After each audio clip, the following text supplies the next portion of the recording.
how to set the maximum file size for text messages auto download files you receive over mobile data on the Samsung Galaxy S24 series. First, let's go back to the home screen by tapping on the home button at the bottom of the screen. Then from the home screen, open up text messages. Now in here, tap on the profile icon at the top. From the pop-up, tap on Messages Settings. Now in here, go down and tap on CS Chats. Then we go down and tap on Auto Download Files you receive over mobile data. By default, it is set to 100 megabyte, but you can select a smaller size.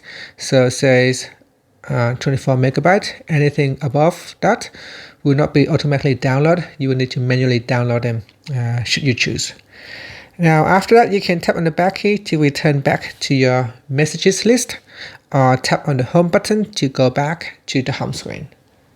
And that's it. Thank you for watching this video. Please like and subscribe to my channel for more videos.